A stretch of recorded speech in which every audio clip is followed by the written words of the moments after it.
Yan ang malapit na. Sana ay tabihan na Abyo! sa ilalim ng Iyaw sa kilaw na May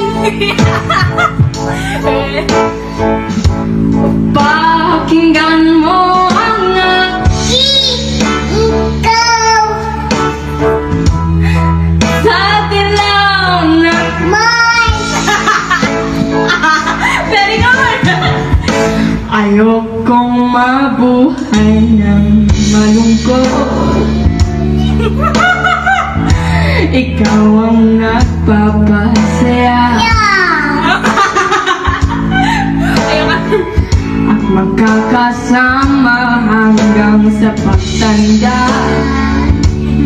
Ayan ang Abyo! Halina tayo'y umiga. Saan kaya? Dali! Sa ilalim ng Iyaw sa dilaw na May Ano ba? pakinggan mo ang Ikaw sa dilaw na May Very good! Pakinggan na natin!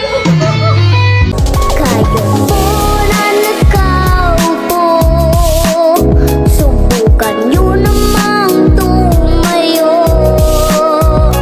At baka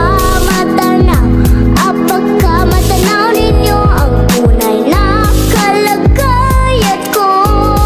Ganito kasi yan eh. Tao po, nagsububok kayo sa loob ng malaking bahay at malawak na bakuran. Mataas na pader, pinapaligiran at nakapilang mga mamahaling sasakyan. Mga bantay na lagi bulong ng bulong. Wala namang kasal pero marami ang nakabarong. Lumakas mo ng ulan ay walang butas ang bubong. Mga plato't kutsara na hindi kilala ang totong at ang kanin ay siputi na gatas na nasa kahon. At kahit na hindi pasto sa lamesa ay may hamon. Ang sarap sigurong manirahan sa bahay na ganyan. Sabi pa nila ay dito mo rin matatagpuan na tao na nagmamay-ari ng isang upuan. Na pag may pagkakatao'y pinag-aagawan. Kaya naman hindi niya pinagkakawala. Kung makikita ko lamang siya ay aking sisigawan. Po na nakaupo, subukan nyo namang tumayo. At baka matanaw ninyo ang tunay na kalagayan ko.